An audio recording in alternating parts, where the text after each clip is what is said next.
Richard Freed, PhD, is a psychologist and author featured in the New York Times, Wall Street Journal, and other major media. He's a leading expert on how tech companies use persuasive design in social media and games that impact children's health. Dr. Freed has testified before California lawmakers, authored pioneering articles on the subject, and led campaigns against unethical design practices targeting children. His latest book, Better Than Real Life, focuses on how persuasive design affect kids' mental health. Hi, Richard. Thank you so much for your time today. Aniko, it's really great to be here. So I want to jump right into, I think, the main topic of your book, which is persuasive design. So would you mind defining it? So what is persuasive design, first of all, and what are its impacts on kids' mental health? Sure. I think Dr. BJ Fogg, Stanford psychologist and professor, who I feel is the key father of persuasive design, really said it best. Uh, he's not my biggest fan, but when he was back in the days, the heady days of persuasive design, and kind of, I think he was more bragging about it. On his website, it said clearly, machines designed to change humans. Mm-hmm. That's what persuasive design. It's the development of digital technologies to change human behavior, to control kids. So I encourage families to think about this differently when we're handing devices over to kids. Understand what is behind of the screen, and then as far as its impacts on mental health, I think we really focus today a lot on appropriately on the content that our kids are going to find within um, consumer technologies. I think we should even be paying more attention to the displacement, because that's what persuasive design wants to do. Silicon Valley, it's this joining together of Silicon Valley with the forces of psychology, neuroscience, AI, and their number one goal is to take childhood from outdoor play, from time with family, and adolescence, and school focus, anything in the real world, to shift it and to pull it into this virtual domain that they can profit from. And kids are going to suffer from that, because we know that kids need lots of time outside to be physically and emotionally healthy. Uh, we don't know this, but the science is clear that even if you're a kid is a teen, their number one most important emotional contact and connection should be with family. Yeah. But all these products are designed to pull kids away from family, anything in the real world, just to have them sit there online. So we see kids um, today. We see girls get really depressed and suicidal because they're leaving behind their families to engage in all this unhealthy content, and we see boys really develop a video game addiction. But even bigger, on a larger scale, we see them leaving behind an interest in school. If you and I decided to go visit a typical college in the United States and counted men and women, we would count nearly 60% women and Yeah. only 40% men. I know you women are awfully smart, but really, that come on, that much smarter than all us boys? If you have a if you're a parent and you have a boy, you should be really worried today about their ability. If you have an interest in them going to college, if they say they want to go to college, you should have a big concern about their ability to get there. Yeah, I mean, we could probably talk for an hour about that. We do touch on, I think, what you're talking about, which is like a failure to launch epidemic in boys. So it's really complicated, but from my understanding, the connection to tech has to do with, and I think Jonathan Haidt talks about this, where video games are sort of tapping into their primal instincts for war, right? And then porn's obviously tapping into their primal instincts to reproduce, right? So between those two things, and again, there's other parts of this issue, but it's taking a lot of their time, as you said, to engage in the real world, to maybe get ask someone out on a date and be disappointed, or like you said, you talked about academics. Like it's a very complicated issue, but from my understanding, like those, and you mentioned video games and boys already, but those are kind of the two things connected to tech that I've heard about other experts talk about anyway. So That is all correct, and Yeah. the science is clearly there. I know the video game industry and those that are aligned with them don't want to acknowledge this, but there is clear evidence in JAMA, Journal American of Medical Association Pediatrics, that video games particularly are damaging to kids' academics. They don't perform as well. Boys Yeah. play a ton more video games than girls. Of course, they are not going to do as well in high school and high school grades, and that is the key determinant to you getting to college. And there's all the other stuff that you talked about, which Yeah. is really shifting your mind and going after your genes to say like, oh, I'm supposed to be successful here in a back room genetically because my primal instincts say to go hunt and fight, and I'm doing that virtually and actually not going anywhere. Yeah. Yeah. And they're also, I mean, again, I don't want to go too deep in this, but young people also aren't getting married. They're not, having sex. Like there's so many things on a relationship level in addition to the academics that are connected here. But Definitely. yeah. So you mentioned a minute ago how big tech uses neuroscientists and psychologists. I think this is something that people are often surprised about when I talk about it anyway. But can we push on that a little bit more? So, can you explain how persuasive design in video games and social media uses behavioral science to hold young people's attention? Sure. Um, I think I want to look to the title of my book, Better Than Real Life. Yeah. There's a reason for that. Persuasive design, if you get into the nitty gritty details, if you go look to AI, if you look at the world leading neuroscientists and brain scientists that are hiding behind the shiny walls of Silicon Valley, it is a profoundly complex science. Mhm. Um, that being said, the essence of that science is to create digital technologies that young people experience as better than real life. Mhm. Not just, oh, this is more entertaining, but as you were mentioning, down deep in their genetic core, as this is what I'm supposed to be doing as a successful human.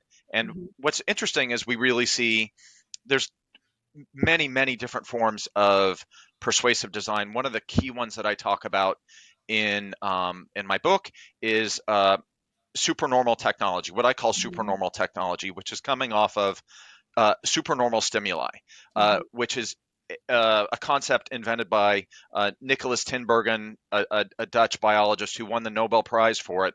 And what he showed is that you can create man-made, artificial, hyped up stimuli that that target the genetics of animals, including humans. But it's kind of a silly experiment when they painted these day glow eggs for songbirds Yeah. with polka dots, and you see these songbirds leave their real eggs behind to go try to sit on top of these giant eggs, and they fall off. Like it would be funny, except for it's not when it comes to kids, Yeah. because that same concept.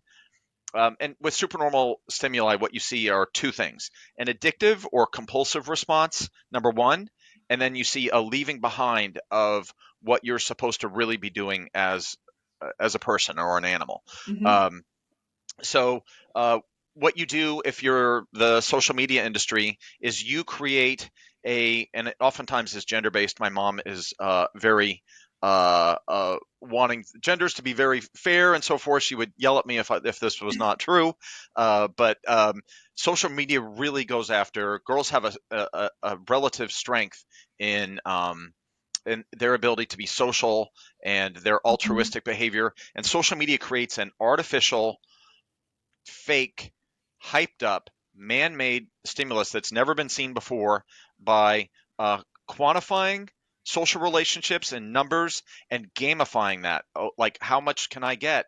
And that pulls girls away from the real world relationships, primarily with their family and with their school teachers and so forth, to live their life compulsively on social media.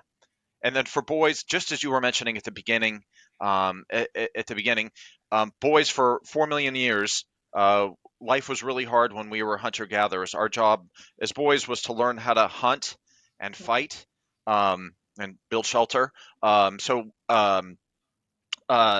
you needed to do that, as you said, to procreate. You Yeah. had to be successful within your tribe doing that. Otherwise, they wouldn't set you up.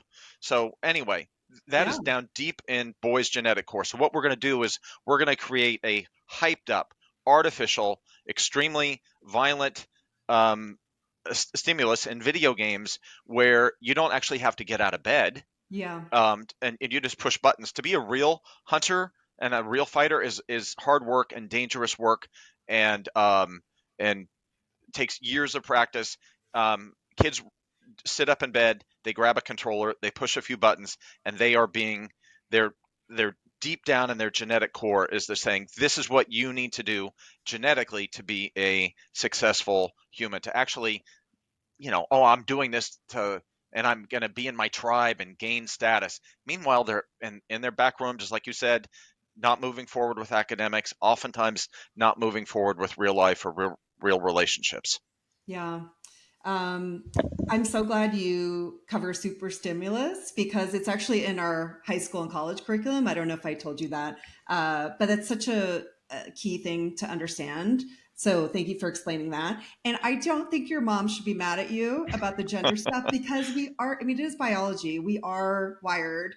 Obviously, there's nuance and exceptions and everything else for certain things. And to your point, that is why girls tend to struggle more with social media is all the reasons you described. And then I'll add one to it. And I don't know if you want to speak to it, which is the term relational aggression. And I've talked about this with many other experts. This is another area where social media exploits girls. I don't know if, do you want to explain it and touch on that part of it?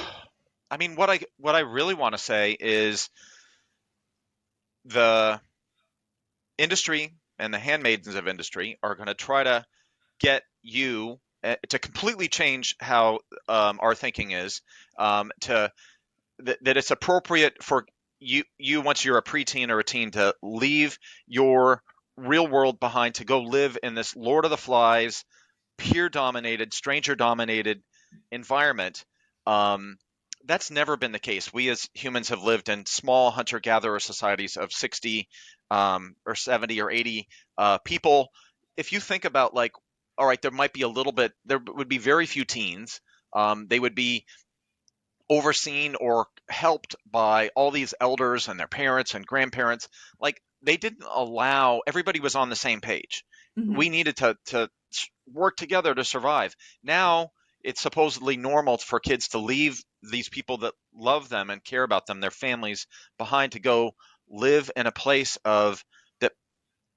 You see that relational aggression when you quantify and you gamify the social media environment.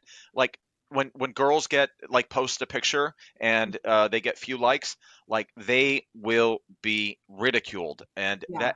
that will rip their heart out. There is hard evidence to say that makes girls depressed. You should never, again, this has been normalized. We should not be putting girls in, girls and boys, but girls are most affected. We should never have girls in that environment.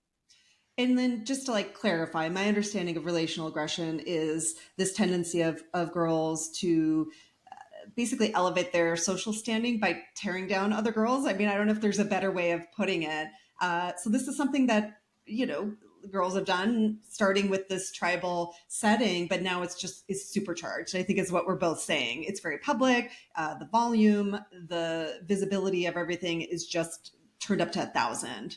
Uh, Right? You yeah, see so many fights now, caused by kids having a cell phone at school, that they are purposefully going to film this relational aggression and broadcast it yeah, to the world, and yeah. that it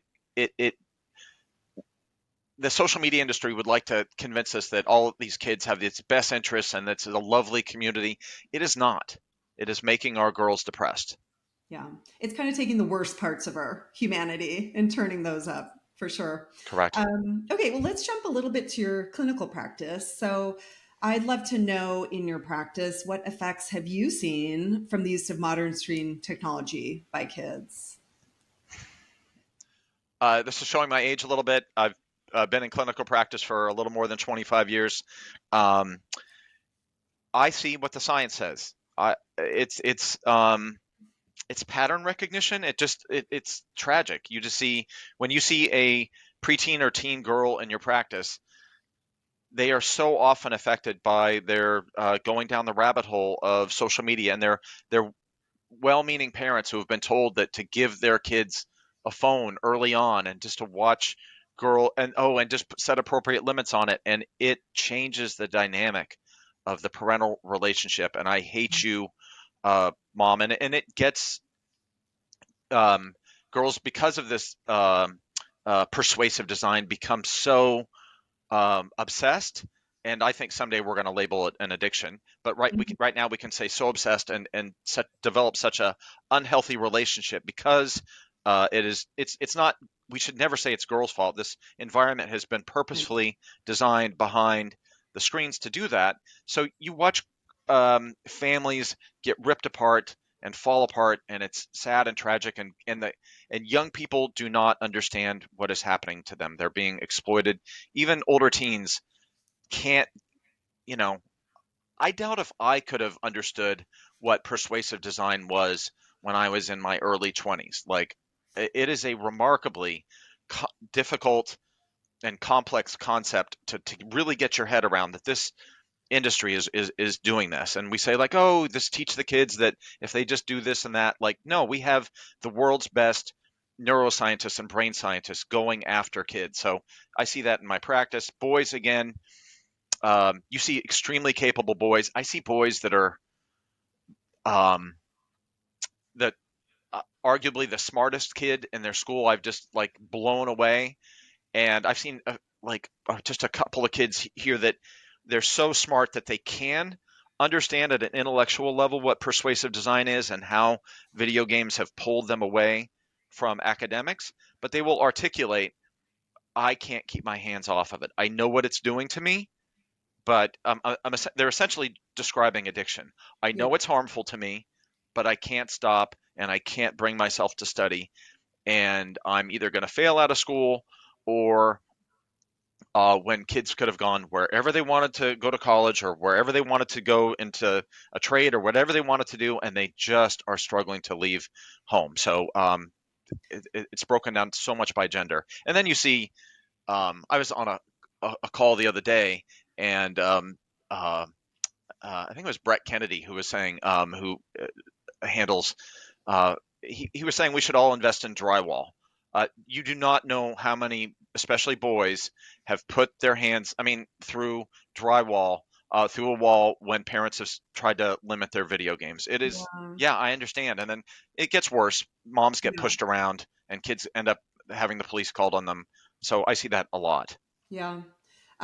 You said something about how the young people can't understand it or can't stop it. I mean, I would argue it's all of us. I would argue adults too.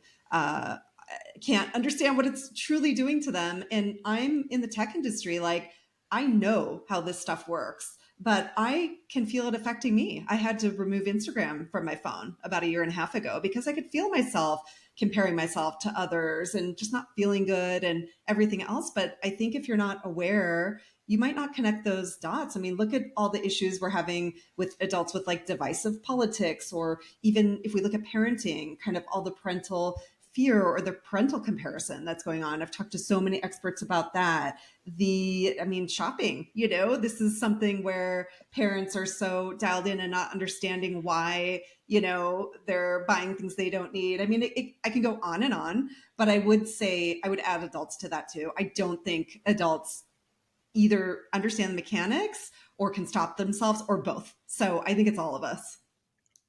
Totally agreed. And Tristan Harris in the from the Social Dilemma said it Yeah. well. He was within the tech industry.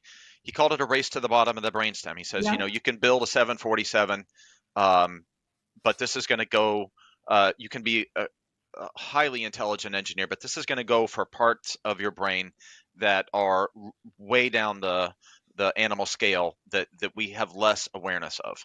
Yeah. And I would just add one more thing, which is adults have fully developed brains and we're still being affected by this. So, how can we expect a kid with a developing mind to be able to handle this and to not be affected more so? So, that's the last point I'll add to that. I don't know if you have anything else.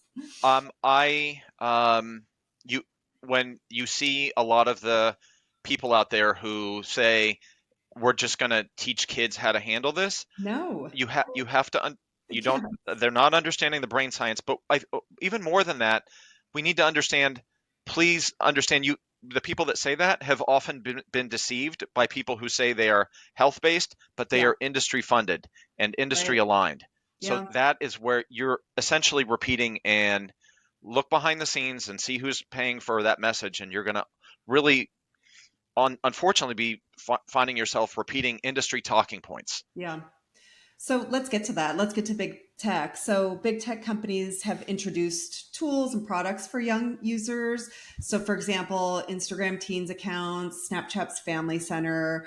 According to leaked documents from the TikTok lawsuit, so this is the one from 14 states' attorney general, TikTok's time limit app, for example, only reduced time spent by 1% in teens. So, why do social media companies introduce these products and tools knowing that they don't really work?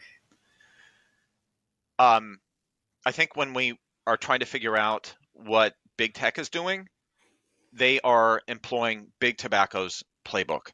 Yeah, When big tobacco was faced with real hard evidence dating back forever, but like it really came alive in, let's say, the 70s, that this is clear, it's causing people cancer and it's killing millions of people. What do? They introduced the light cigarette, even though I think that there was research that said, I know there's research, I think they were aware of research that smokers just smoked it differently, yeah, and it went to it like down deep in the lungs, and they just inhaled differently, and it still caused cancer.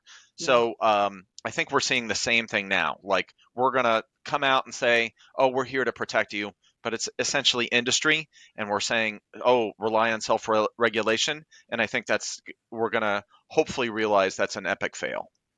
Yeah, I've asked this question to a couple other experts, and definitely PR comes up, right? It's public relations tactics. The timing is suspicious in many cases. It often aligns with maybe Senate hearings or bad pieces of news that come out, things like that. So it's really tricky. It's hard to say, but that actually brings me to my next thing I wanted to ask you about, which is the whistleblowers. So let's start with Frances Haugen.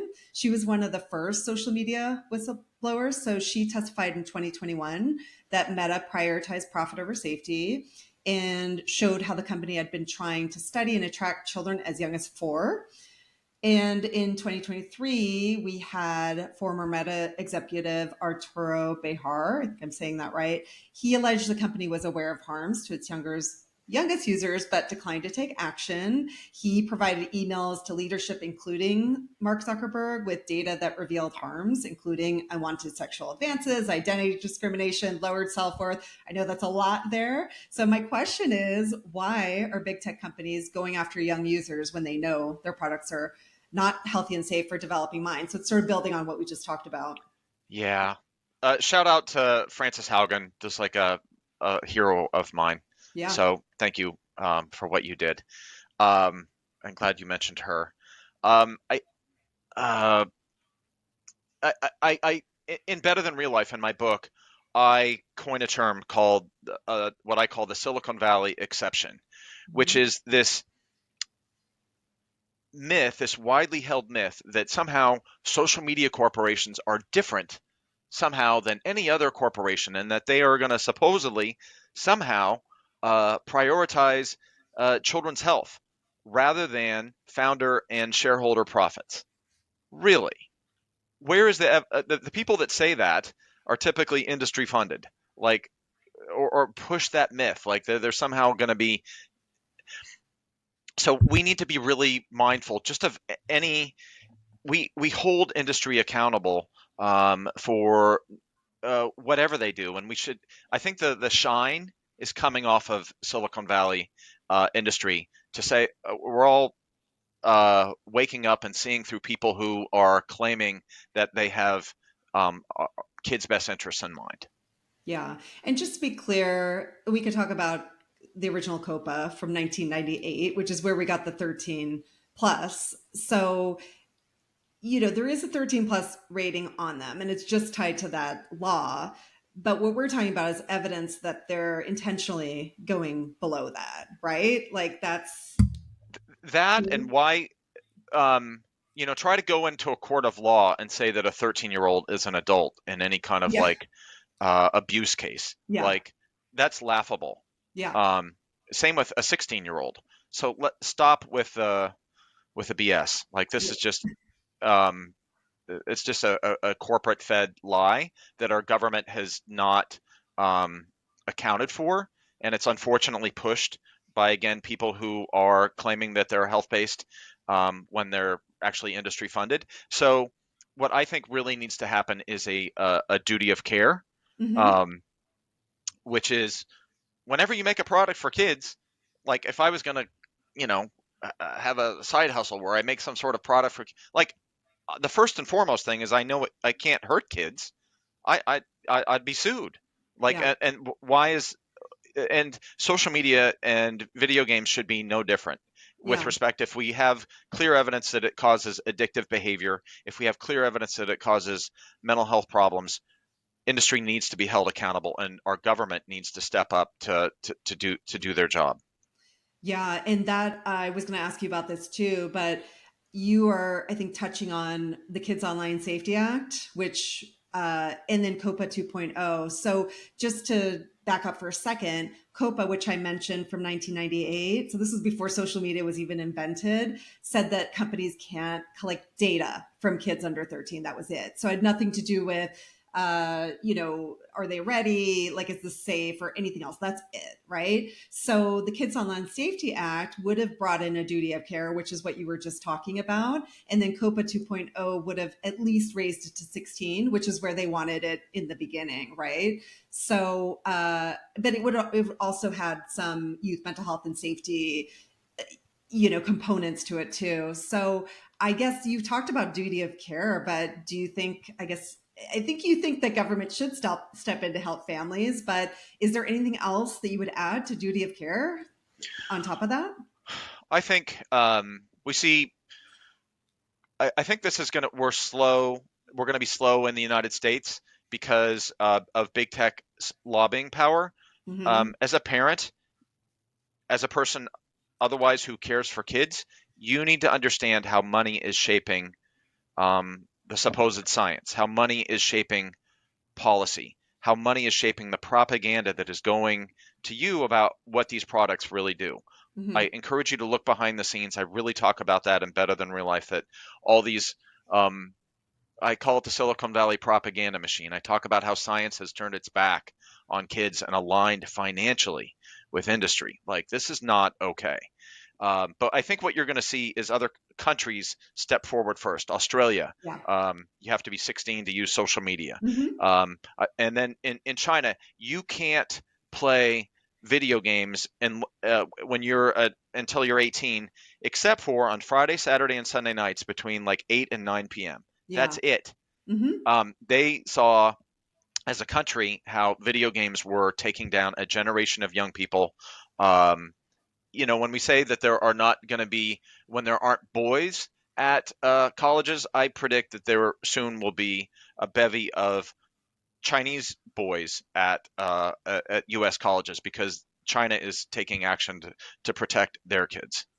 Yeah, and it's tricky because China is a bit more closed in terms of their media and their access and everything. But a couple more things that I've read, and this is from reputable sources. So in addition to what you mentioned, the how they limit video games, we can also talk about TikTok, right? Which I don't know where we are with that here. It was supposed to go away, now it's not. But they also have their algorithm in China apparently prioritizes STEM content, where obviously to their kids, where ours obviously prioritize kind of the worst of the worst. And I don't know where I read this, but it always stuck in my head. If you survey Chinese teens and ask them what they want to be, it's I think it's like an astronaut is the number one, and if you ask American kids, it's an influencer is number one. So algorithms matter. Governments can inform all of it, mental health. I mean, we've talked about academics so much, success of our kids. And obviously, you alluded to this too. I don't think anything like that would ever happen here. It's just a totally different government and population and everything else. But other countries are moving forward. You mentioned Australia. Europe had a version of their version of COSA. I think that passed like last year. But then we're also seeing movement locally. So we're seeing like phone free schools happening a lot with on the state level. We're seeing it on like county levels. We're seeing it on district levels. So it's like we're seeing it in other countries. We're seeing it in smaller government formats, but it's like that federal level where I think who knows, it's going to be very tricky. Agreed. I think we should look at it as I love my country. I think we should start looking at it as a patriotic issue. Like how come other countries are doing protecting their kids while sending this to our kids? We are so removed with, oh, what the courts say and all this. Like I talk about in my book, I begin a story of how the Stone Age culture in Finland took care of their young and buried them on a bed of down feathers. Like, can you imagine what would happen in that tribe if people that had kids that were trying to hurt your kids or exploit them or just take their, like, what would that tribe do to that group that was trying to move in? Like, that is real life. That is 4 million years. That would have not been allowed. They would have been run off. But now it's all okay under Yeah. the guise of supposed legal stuff. I think the courts need to really get back. And until they do, Aniko, I'm sorry, that's what needs to happen um, with dopamine. Like you and your organization need to bring that forward towards to schools, because it's not going to change, I think, in government, and parents need to come together in a community, and what you're doing and your organization at dopamine, like, that's what needs to happen. Yeah, it's definitely daunting because like anything else, like take any other issue, it obviously moves a lot faster when you have leadership sort of helping it move forward. And I would just add one more thing to this on the topic of legislation. Like even if we say we don't care about kids' mental health, which is terrible, I think we all do as a society, we should also care about excellence as a society, right? And if we're going to compete as a country globally, this is why China has made the changes they have. I mean, we can at least care about that, right? So even if we don't believe the mental health stuff, if we think this is all a moral panic, whatever, just on the excellence level, like I think we can all agree that that is something we want to be competitive as our youth, right? Yeah, I think if you were a U.S. corporation and want to have highly trained, effective workers that you don't necessarily have to bring over from China, and you want to have them come from the United States, you have an interest in addressing what is happening to this generation of kids. You have an interest in stepping up to make sure that these products are not addictive, and especially hurting the academics of boys who are just right now, it's nearly 60% women. The organization that came up with those numbers, and 60% women in college, the organization that came up with those numbers said it could go to 2/3. Like, it could soon be 2/3 women at school. Like, I think American corporations have an interest in saying, what the heck is happening to our workforce? Yeah. Okay, so I'd love to ask you just one more thing, and hopefully it's a little bit on a positive note where we can end. But so, what is your advice? Like, what can parents do to keep their kids healthy and safe in the digital world? Really good question. I want to say, firstly, like, all parents kind of have a different capability. I really talk about keys to this. I talk about this group of tech elite within that have this remarkably high level of information and this remarkably high level of privilege, and they have a better shot at protecting their kids. And every Mhm. family deserves that, and we need to come together to to do that. Um, and all these organizations that are here to protect kids, schools and healthcare and our government need to step forward. That being said, what can parents do? Number one, join together Yeah. in a community. You're not in this alone. You Yeah. are there. you're not hearing it necessarily in the popular press, but at your home, this is happening to millions of families across America. Join up in a community. Join up at Dopamine. Like look towards other parents who are struggling with the same issue. I also think we can do everything we can to push back the age when kids get devices, smartphones, social media. And this isn't paid attention to enough, but if you have a boy, when they start playing video games and like, oh, when's the magic age? Understand these products are harmful to your kid from birth to 18. Like the safe age when your kid uses all the research or most of the research I believe on kids and social media and depression is on kids about 16. Why is that the right age? Like these products are harmful for those kids. And I would say about the just about the most important thing too that parents can do is understand the science for all Hmm. of human history, and this is what we know right now. Family has been, whether your kid is a child, a preteen, or a teen, family's got to be number one. Do, Yeah. to protect them from, this is what science says, that protects them from depression and suicidality, not peers. Peers typically do not protect kids from depression and suicidality. If you say, oh, that's what my kid needs on a device, we're putting them at risk. We need to step up and say, no, your family needs to be number one, and understand that that smartphone and social media and video games undermine that family connection. And the second most important emotional connection kids need by science is school, that institution of schools, the teachers there. So there should never be devices at school that detract from kids' connection with the school community.